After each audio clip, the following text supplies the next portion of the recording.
a little bit more general, but hopefully there'll be something in it for everyone. Before we begin, let's just have a word of prayer. It'd be nice if I could somehow, my brother-in-law is going to help me, hopefully, so I don't have to hang on to this thing. It's kind of inconvenient. But as I said, my tech support left. So why don't we go ahead and pray before we begin. Kind Father in heaven, I just thank you so much for the opportunity for us all to get together this afternoon to share together. Thank you for your goodness and your faithfulness. For Jesus' sake, amen. Brian, can you crank that up so I can leave this? Let's see. You can't hear if it's here, right? Can you hear now? Not very clearly. Okay, never mind. I'll just hang on to it. So I am just going to go through. There's going to be part testimony and part science and part Ellen White, which I believe is the greatest scientist of all. And I do have disclosures, but they have no bearing on this talk this afternoon. My husband and I were in the Philippines. Yes. If I put it here, they can't hear me, supposedly. Bring it down. Okay. Can you hear me like this? They're shaking their heads. They cannot hear. Hello? Can you hear me? Can everybody in the back hear me? Tina, you can hear me. Okay, great. So in January, the end of January of 2020, my husband and I were in, I forgot where we were all of a sudden. Oh, it went away? Oh, there. It went to sleep.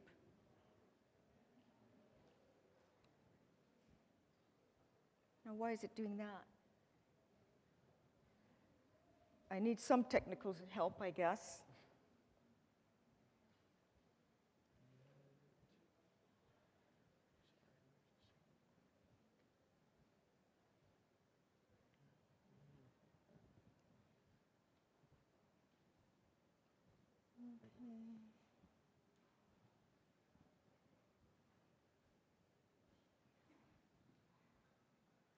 Oh, my.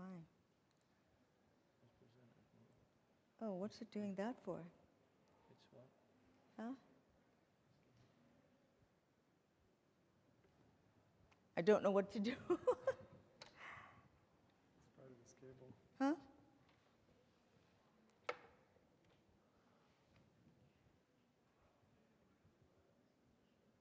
Is this yours? This is mine, Should be initial. Do I have to initial something? What's that mean? Okay, you talk about it and I'll go get mine. But I do need the slides, though, Brian. Okay, I can do one other thing. Does anybody have another? I've got the flash drive is right here. Does anybody? Oh, yeah. It's not, Yeah. it's getting all finicky with that. Do what? It was happening a little bit in the last one, too. Oh. It pops up, then it, oh, the gravity doctor. Yeah, that'll be great. That's fine. I don't care what it is. We're going to switch computers, I guess. Oh,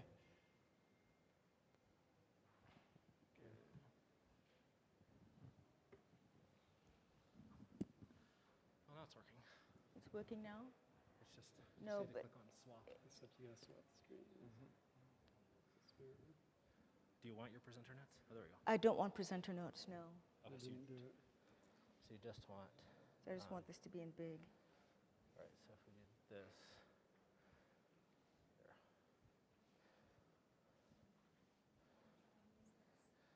I think it's working. Started working. It just started working? It did. No, it's coming up like that. So I want this to be just that. Now, will this work for us? Sorry about that. No, that's not. I think I'm going to.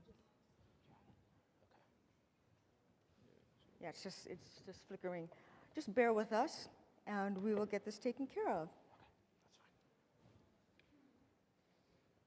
You just pull that out. Yeah. And then do you? Just popped up. I just popped it out. Yeah.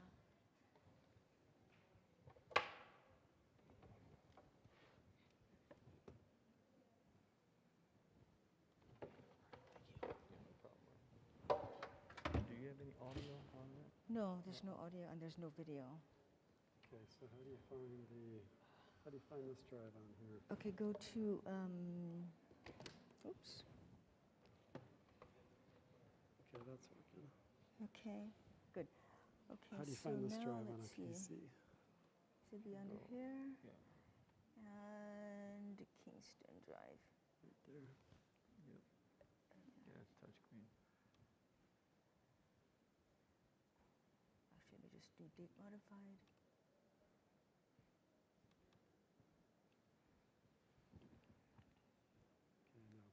Okay, now play. Yes. There you go. All right, Talk fast, I won't okay? begin again, trust me. Thank you, gentlemen, for helping me out. Praise the Lord. So we had gotten to the point of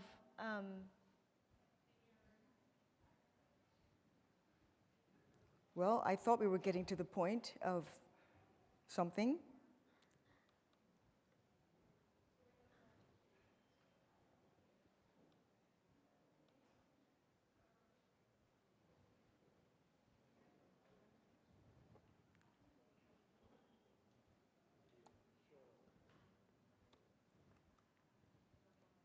Oh, mercy. It's not doing it. You see there's a little mouse button up here that bypasses it.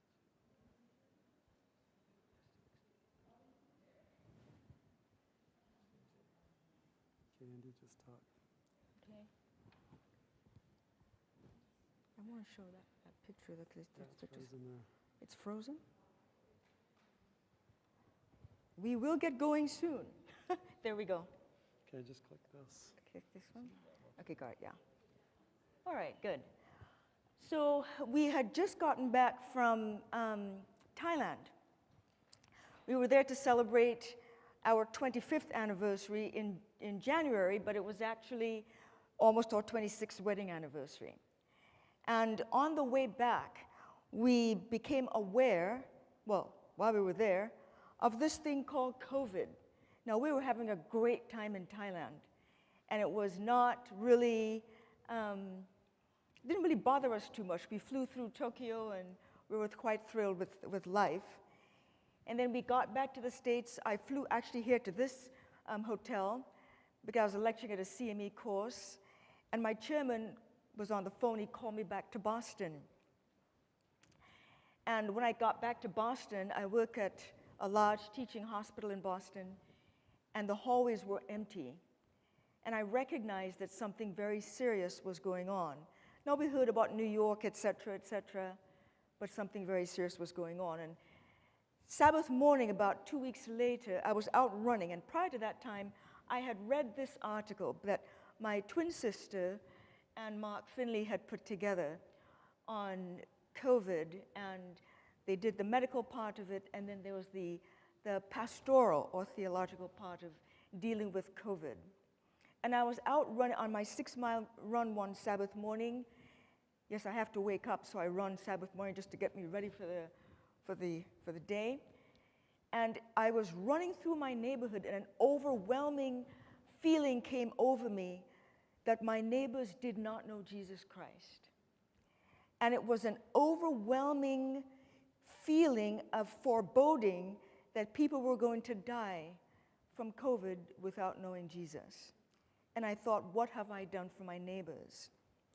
And so I was very, very concerned. And I decided I was going to do something about it. I decided I was going to take some points from this particular Signs of the Time and make it into a handout to give to our neighbors. My care for people that was not the first time. In 2008, I was at an ASI convention, And Mark Finley preached on Pentecost Revisited. And in that talk, he mentioned an Ellen White quote about children of God going from place to place in the time of the end. Did they see you? Did they see me? And I remember thinking, no, they did not.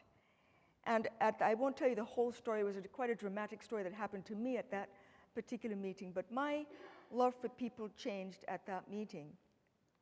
And so I decided that we were going to care for our neighbors, and we were going to go door to door. This was in 2008, and get Bible studies all up and down our street. I'm showing you this picture of my husband and me for a reason. I was enthusiastic about going door to door. My husband was not because he doesn't care for people, but he tends to be more reserved and kind of guards people's spaces. So it was September of 2008, and we were having dinner, and I was so excited because we were going to pass out cards to the neighbors. And I made these wonderful formal invitations to come. And I couldn't believe we were eating dinner and the day had arrived. And I looked beside me at my precious husband, and it looked as though he had a terrible case of indigestion. And I thought, what in the world? And then I looked at him further, and it looked as though he was praying, oh Lord Jesus, I know it's September, but please send a snowstorm of epic proportions that we won't have to go out door knocking, or send a big hailstorm with hail the size of golf balls, never heard of before, that will make the streets impassable, or a big flood. And it was obvious he did not want to go. But as a dutiful husband, a devoted husband, he went with me, and that began our ministry to our neighbors. And so this is the quote that Pastor Finley quoted: servants of God with their faces lighted up and shining with holy consecration will hasten from place to place to proclaim the message from heaven. And that was the point where I said that the Lord did not see me going from place to place. And I was rebuked and deeply smitten because of my recognition of my failure. So this continued. We got Bible studies out of that first entrance into our neighborhood, but with this second foray into the neighborhood, I made a handout. It was a 3-page handout. And what I did is I synthesized some of the material that was in there.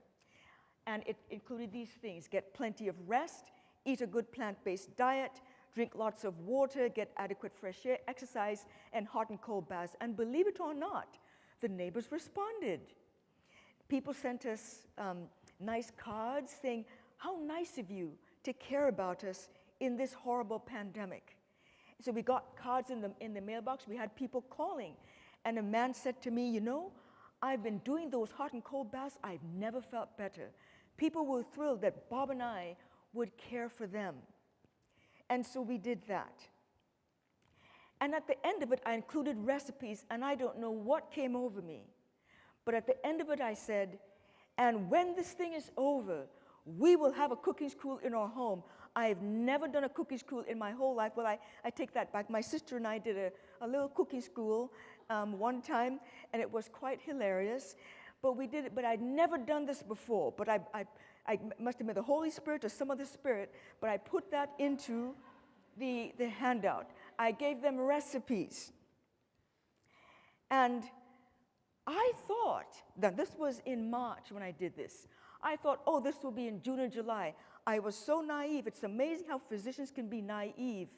I thought this pandemic was just going to pass us over, and in June or July we'll be fine. We'll have people to our home, no problem. That was not to be. It wasn't until about August, about July or so, I recognized we're in for the long haul. One of my friends happened to call me, who also got involved with us, and he said, how are you doing? I said, terrible. I said, I don't know how to have a plant-based cooking school in the pandemic, and people can't come to our house. He goes, oh, no problem, we can do it by Zoom. I thought a cooking school with Zoom, they can't smell the smells and see the food, et cetera, et cetera. And so I decided that we were going to have a hybrid sort of a thing. And this is my theory.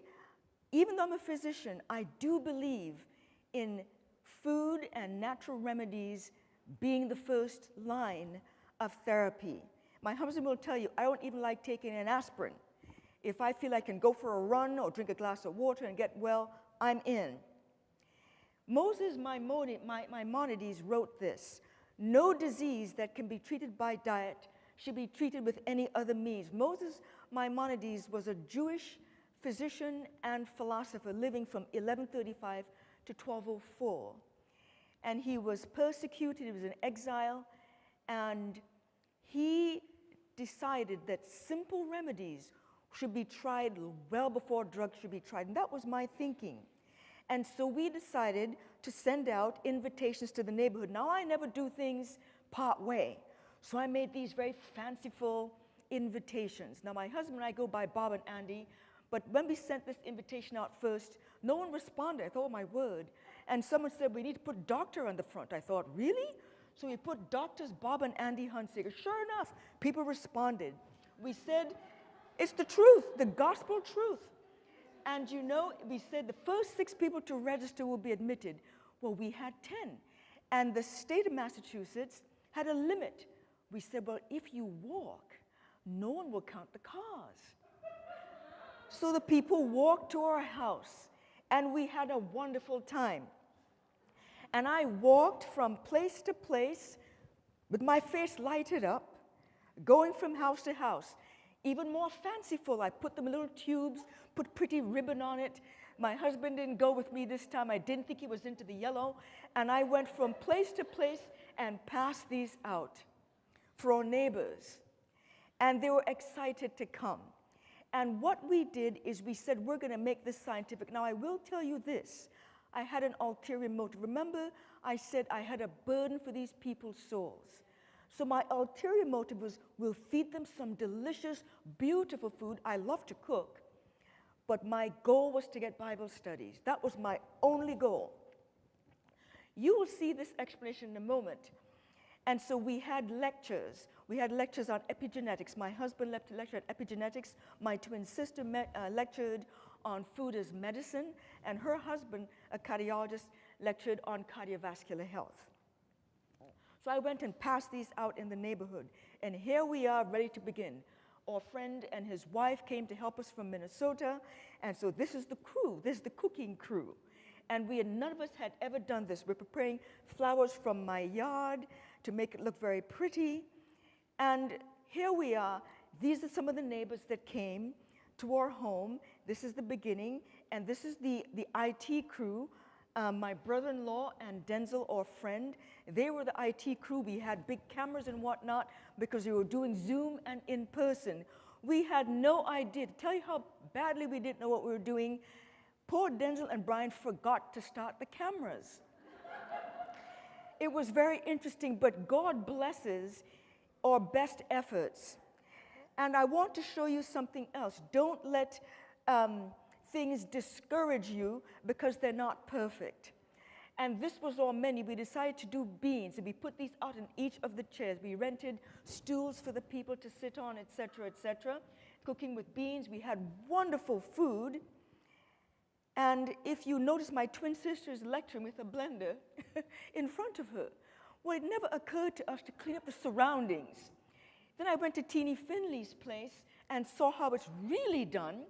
And I thought, oh, my word. But the food was delicious. People loved it. We gave prizes. We gave some quizzes to the people. And they responded. And for each correct answer, they got either a book or a magazine or some chickpea flour. And we told them, go make something from this chickpea flour. Now, here we are sitting with masks, so you can see it's during COVID times. And all these people with rapt attention, paying attention to what we had to offer them.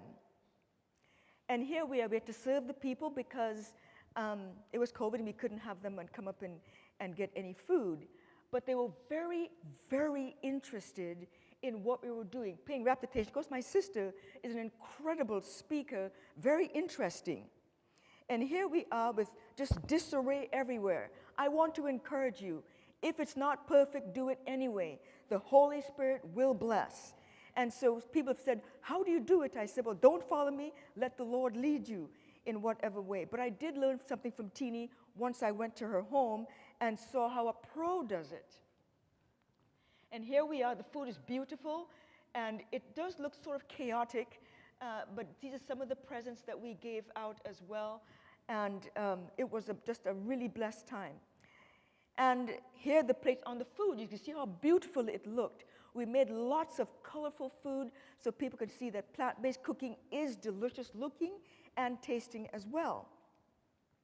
Here they are eating and enjoying it. And then by the time that we got to the holiday cooking, we had already been to Teeny's place and seen how it was really done. And so the pictures look much better. And so here's the menu that we did, a wonderful menu. And look at this, the orderliness of it. And we have some wonderful tofu kebabs and some pistachio and edamame burgers, some wonderful things. It was called the holiday party. So people know how you entertain at Christmas time without alcohol and plant-based. And we made all sorts of delicious things, some samosas, etc., all from scratch. Here is the spread. The front item you might recognize, that was not from scratch. That's the wonderful roast that we have as Seventh-day Adventists. And you know, people got to picture that box, and they were going to have that for their Christmas dinner as well. All we did is we put some homemade cranberry sauce on it. It was delicious. And here we have some more pictures of some of the wonderful things we had. And this is the spread here for you. But one of my favorite was the dessert. This dessert was made out of silken tofu. It was a wonderful mousse. You would never believe the taste. People thought it was really some wonderful, I don't know what people put in it, dairy something or another. I never made a mousse in my life, but this was perfection. Delicious. Here it is up close. We had a wonderful photographer taking pictures for us. And here we're getting ready to do one for the children. We invited some of the neighbors to bring their children again. If you walk, no one can see the cars in the driveway. By this time, we had a YouTube channel, Creative Plant-Based Cuisine.com, and so that's Denzel, our camera crew. We're doing a pre-event interview there on YouTube, etc. And I never thought big, but my brother-in-law, the interventionalist cardiologist, thinks big. And so we did this wonderful, there's a beetroot burger that we had, and then we had this wonderful macaroni and cheese. And we gave the children a quiz. We said, what do you think this is? They go, American cheese? No, plant-based. There's potato, carrot, and cashew. It tasted incredible, absolutely delicious. And then we had some tacos, etc., walnut meat. It tasted interesting.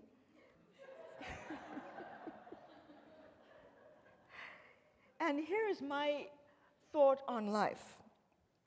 Eat food, but not too much, and mostly plants. And this is where I'm going to switch from what we did to why we do what we do. I'm going to look at science first, and then I'm going to look at the greatest scientist of all, Ellen White, because we as Seventh-day Adventists have a health message, not because we want to live to be 150, or to have people live for 7 more years, but we have a mission and a message, and that's what I want to focus on, why we do what we do, why we eat mostly plants. And so I'm going to tell you nothing that you do not know. I'm a radiologist, so I actually don't know much about it. Of course, I was a board-certified internist before I became a board-certified radiologist. It is estimated that more than 70% of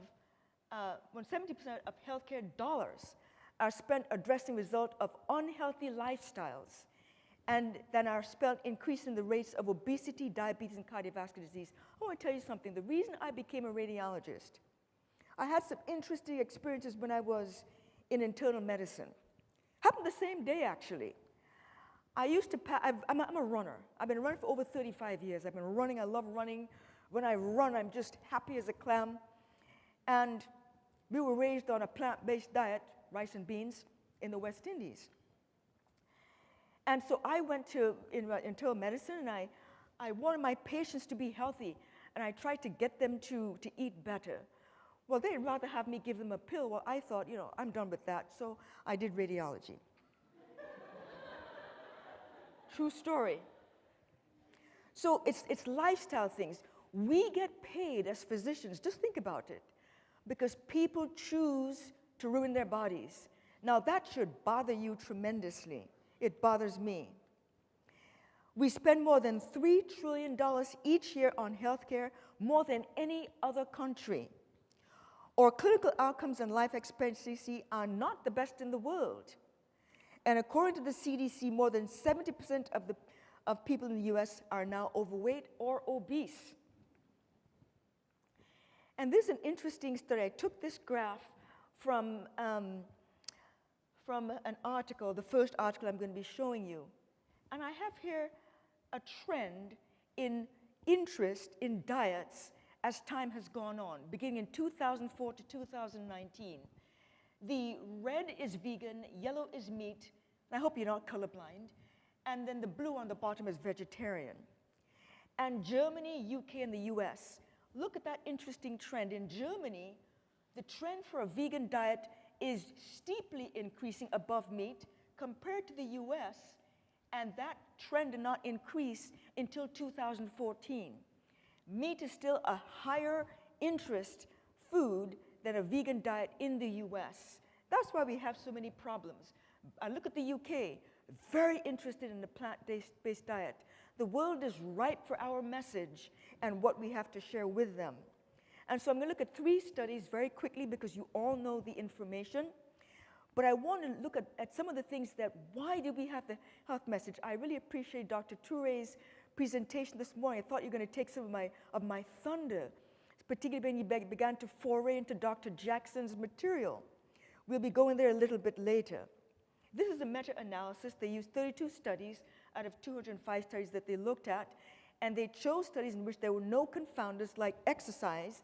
They wanted only studies that included diet alone. They excluded any study that did not include vegan or vegetarian plant-based diet. They were looking, and this was in the journal Translational Psychiatry, looking to see if there were any good effects from a plant-based diet on the mind and the body. And they obviously found some things that we already know. And this was a study that combined 4 different types of plant-based diets and compared to an omnivore diet. And it says there that the results cohesively suggest that although caloric intake was similar across groups, my husband asked this question all the time, if you eat the same amount of this and the same amount of this, will you gain weight? Well, this study says these results cohesively suggest that although calorie intake was similar across groups, participants who had followed a vegan diet showed higher weight loss and improved metabolic status, even though they ate the same volume of calories. Very interesting.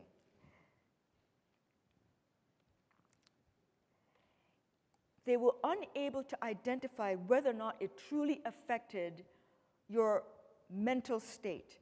But there are preliminary results that show that it does improve brain functioning and your mood and your ability to handle stress and to prevent depression.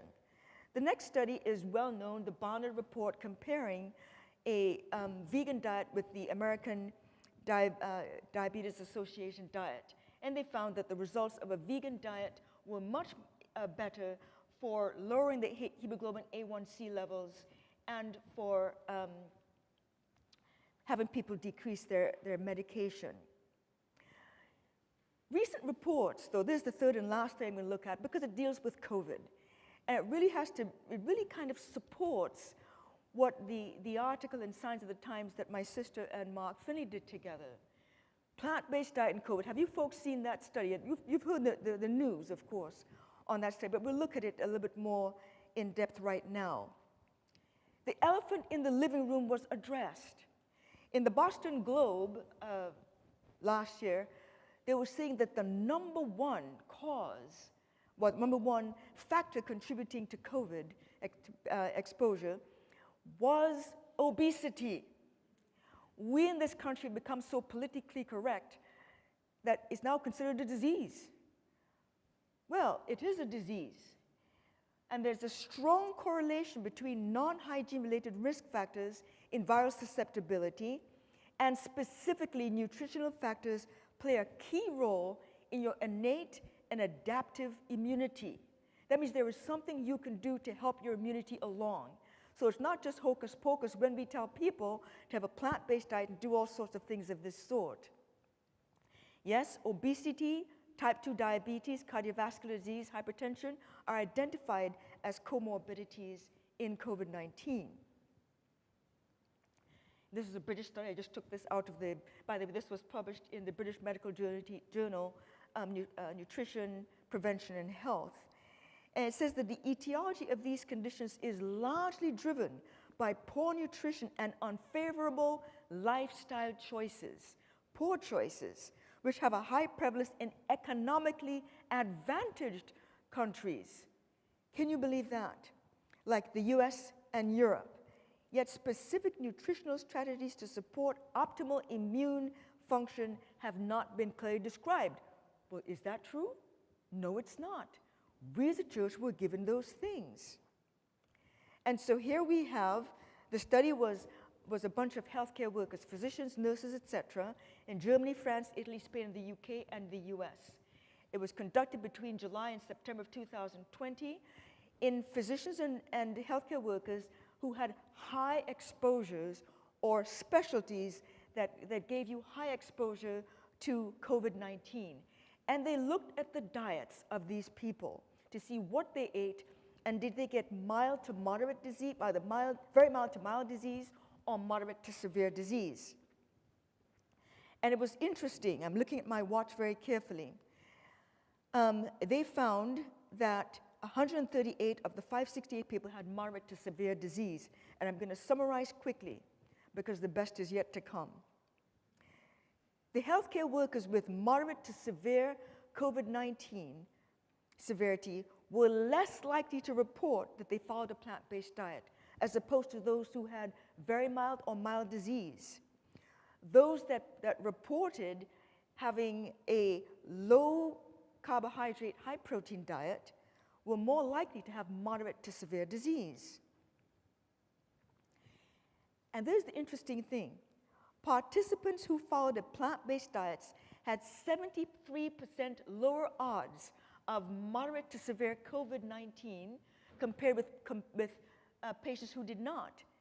Interestingly, the association did not change when the BMI and the presence of medical condition was further adjusted for. In other words, if you ate a plant-based diet, you had a much better likelihood of having less severe COVID-19 just from eating a plant-based diet. Compared with those who followed plant-based diet, those who followed low carbohydrate, high protein diets, there are all sorts of diets around that people think they're good for you. They had a greater than threefold higher odds of moderate to severe COVID-19, and it was a significant study. I want to switch now to why we do what we do. Ellen White was shown a vision in June of 1863. It was the vision on health reform. Do any of you know what the context for that vision was? They were sick. They had already been given all the doctrines in the Seventh-day Adventist Church. It was a couple weeks after the General Conference session, and she was in Otsego, and they went to this tent meeting, and she was given a vision. It says, Elders R.J. Lawrence and M.E. Cornell, don't know if that's those two chaps down there, but could be, were conducting tent meetings in Otsego, and a company of believers showed their interest in the effort by driving up there from Battle Creek, a distance of about 30 miles, to pass the weekend. Among these were Elder James White and his wife. Worn with overwork and perplexity and in feeble health, Elder White was much depressed in spirit. Under these circumstances, this vision was given. She says, it was as though heaven had been waiting for the arrival of this propitious time for a united advance in temperance and godliness. The Spirit of God now spoke to the church through the prophetic gift by which it had received counsel and guidance all along the way. It was at the house of Brother A. Hilliard at Otsego, Michigan, June 6, 1863, that this great subject of health reform was opened before me in vision. As you know, the bulk of that vision was laying off flesh meats. Now, this Dr. Jackson had also come to the conclusion that flesh meats were the cause of many diseases. And people had accused Ellen White of reading Dr. Jackson's material and then saying this was a vision.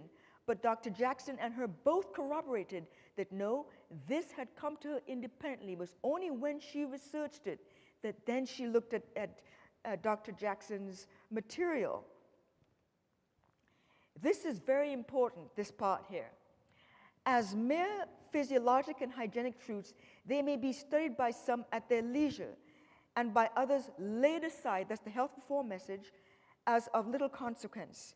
But when placed on a level with the great truths of the third angel's message by the sanction and authority of God's Spirit, and so declared to be the means whereby a weak people may be made strong to overcome. Do you see the significance? They were a weak people, and now they needed the health message to make them strong so they could overcome, and our diseased bodies cleansed and fitted for translation. Then it comes to us as an essential part of present truth, to be received with the blessing of God or rejected at our peril. I don't know if any of you know the health of our Adventist pioneers. I'm going to give you three. We'll first begin with Jan Loughborough. Many of you know Jan Loughborough. The childhood and youth of Elder Jan Loughborough, who died at the ripe age of 92, may be cited as typical of his contemporaries. But at the age of 8, it says, he peered one day through the thick blankets that curtained and covered the tall post of the bed on which his father lay dying of typhoid fever. The sufferer had been faithfully and lovingly dosed with drugs, and then had been forbidden by his attending physician the comfort of a drink of cold water or even a refreshing breath of pure air. In those days, no water, no pure air. Put yourself in a room, take some drugs. That was what it was. And Jan Loughborough watched his father go through this.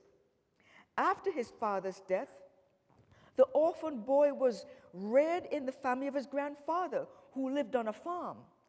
Every fall, 4 large, fat hogs and 1 beef were slaughtered as winter provisions for the family. Nearly all parts of the hogs were eaten, except the bristles and the hooves. I don't know where the bristles are, but I know where the hooves are. Of his diet at that time, he related, I was a great lover of animal flesh as food. I wanted fat pork, fried for breakfast, boiled meat for dinner, cold slices of ham or beef for supper. One of my sweetest morsels was bread well soaked in pork gravy. That's Jan Loughborough. And this is when he was an Adventist.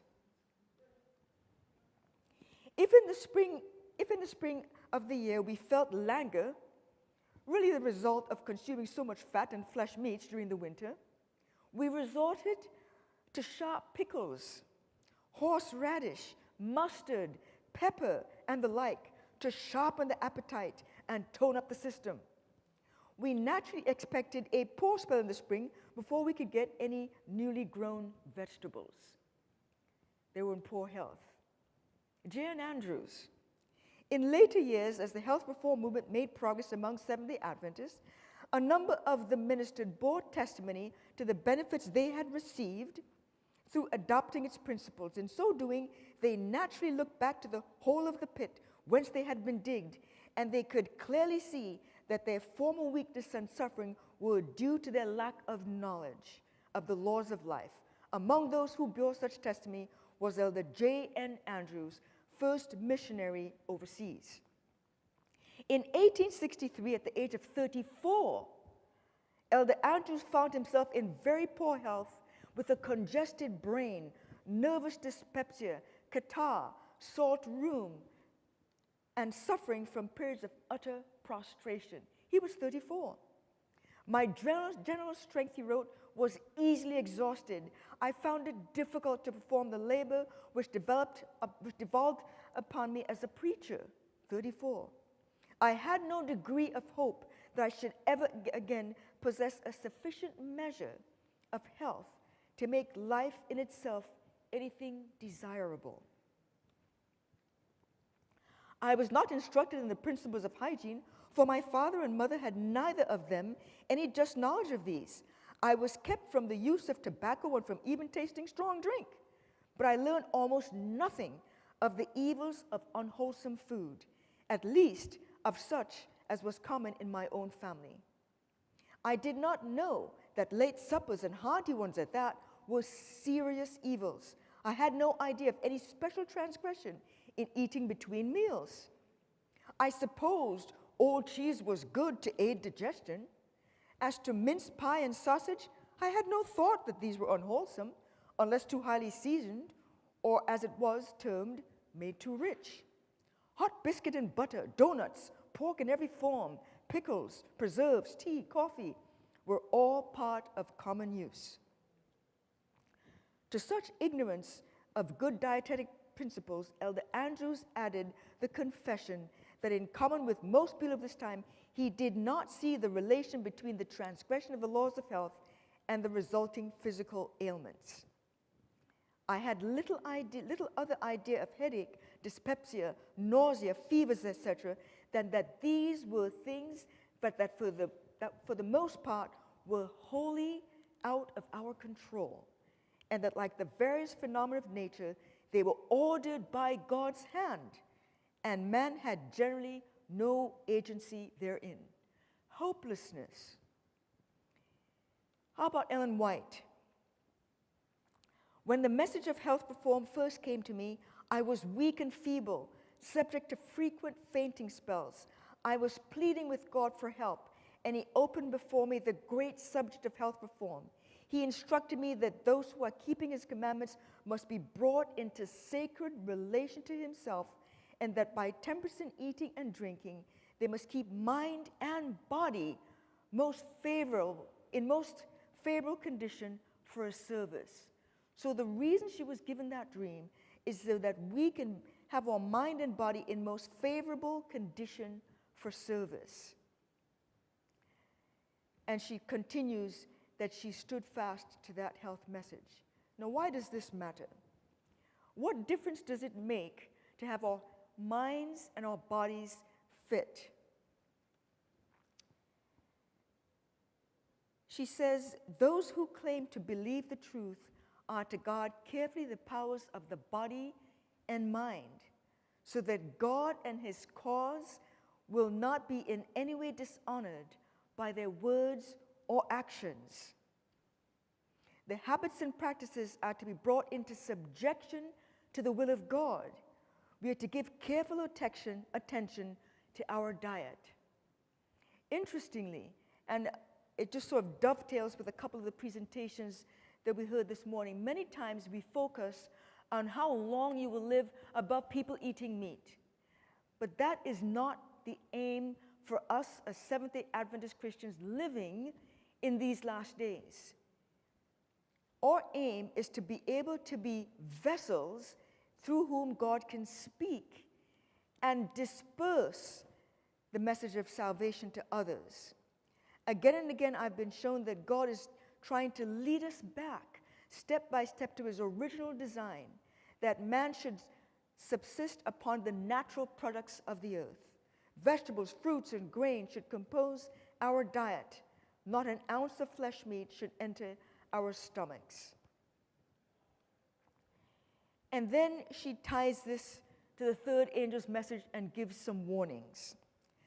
The health reform I was shown is a part of the third angel's message. We as a people like to talk about giving the third angel's message, the three angels' messages, as our duty in these last days. If we ourselves are not practicing health reform, no one will listen to us on those messages. because we don't look as though we have anything convincing to share, and is just as closely connected with it as are the arm and hand of the human body. I saw that we as a people must make an advanced move in this great work. Ministers and people must act in concert. She says this: God's people are not prepared for the loud cry of the third angel. And why does she say this? It's in the context of not fully accepting the health message. And some argue that, well, she didn't talk about being a plant-based vegan vegetarian. You know, she did mention that there will come a time when we'll lay aside all animal products, including cheese and whatnot. I'm not saying that time is now, but I'm just saying it just could be. They have a work to do for themselves, which they should not leave for God to do for them. He has left this work for them to do. It is an individual work. One cannot do it for another. The health reform is closely connected with the work of the third angel's message, yet it is not the message. Or preachers should teach the health reform, yet they should not make this the leading theme. We are to be exhibit A as we present the three angels' messages, and we need to be credible messengers in our appearance. Then we could tell people about the health message, and they will believe us as we present Jesus Christ and Him crucified to them, as we talk to them about the three angels' messages. Its place, that is the health reform, among those subjects which set forth the preparatory work to meet the events brought to view by the message. Among these, it is prominent. Removing prejudice. Much of the prejudice that prevents the truth of the third angel's message from reaching the hearts of people might be removed if more attention were given to health reform. When people become interested in this subject, that's health reform, the way is often prepared for the entrance of other truths. One of the reasons that we chose to do the cooking class, and I chose to do that way, is that I thought, I'm going to bring people into our home and present to them something palatable. We'll be friendly to them. We will befriend them. And we chat with them. And then it's palatable to them, whatever else we may have to share. It's interesting. At the first session that we had, one of the people that were leaving, Gail, said to me, I can tell that you guys really care about us. That's the first step in being able to witness to somebody, that they can tell that you care about them. The food was beautiful to behold. It tasted delicious, even though there was some chaos. I didn't really care about that too much at the time. I still don't. But it's very important that health reform be presented beautifully so that people will then be open to listen to the message for these times. This branch of the Lord's work has not received due attention, and through this neglect, much has been lost. If the church would manifest a greater interest in the reforms through which God Himself is seeking to fit them for His coming, their influence would be far greater than it now is. I'm going to skip over to house work, because I believe this is where we are going to be headed in the difficult times ahead, as we see a lot of restrictions being placed on or schools or houses of worship, things of this sort. House-to-house work is going to be very important. You don't only have to do plant-based cooking schools. You can do anything that the Lord puts in your hand to do. That could be natural remedies. I don't know enough about natural remedies, although I have a lot of running injuries, and I do a lot of icing. So some sort of natural remedy, but something in your home. Come close to the people. She says greater effort should be put forth to educate the people in the principles of health reform. Cooking schools should be established, and house-to-house instruction should be given in the art of cooking wholesome food. Old and young people should learn how to cook more simply. Wherever the truth is presented, the people are to be taught how to prepare food in simple yet appetizing way. They are to be shown that a nourishing diet can provide what a nourishing diet can provide without the use of flesh foods. My brethren and sisters, visit those who live near you, and by sympathy and kindness, seek to reach their hearts. Be sure to work in a way that will remove prejudice instead of creating it. And remember that those who know the truth for this time and yet confine their efforts to their own churches, refusing to work for their unconverted neighbors, will be called to account for unfulfilled duties. That's grave. There are many who, because of prejudice, will never know the truth unless it is brought to their homes. The canvasser may find these truths and minister to them.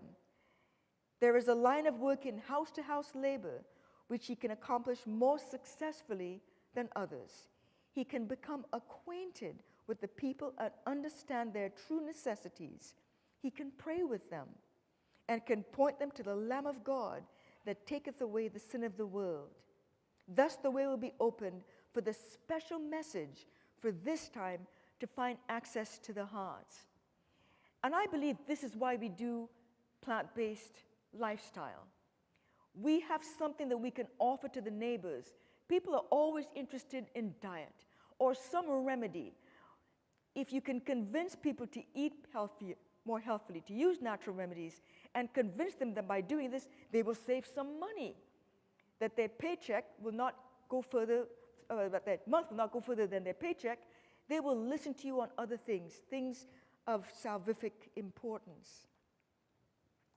Of equal importance with special public efforts is house-to-house work in the homes of people. In large cities, there are certain classes that cannot be reached by public meetings. These must be searched out as the shepherd searches for his lost sheep. Diligent personal effort must be put forth in their behalf. When personal work is neglected, many precious opportunities are lost, which, were they improved, would advance the work decidedly. And she says this, the Lord has presented before me the work that is to be done in our cities. The believers in these cities are to work for God in the neighborhood of their homes. They are to labor quietly and in humility, carrying with them wherever they go the atmosphere of heaven. And my last two slides. There is need of coming close to the people by personal effort. If less time were given to sermonizing and more time spent in personal ministry, greater results will be seen. And then one that we're all familiar with. Jesus saw in every soul one to whom must be given the call to his kingdom. He reached the hearts of the people by going among them as one who desired their good.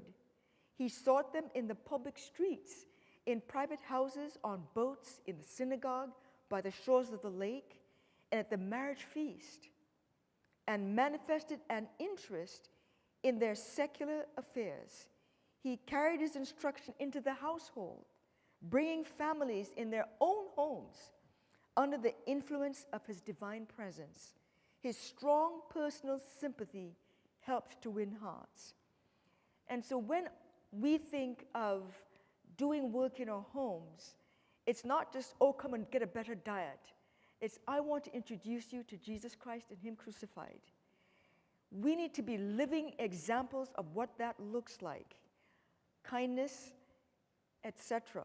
But also we need to look healthy vessels transmitting a message from heaven to them. Thank you very much for your attention.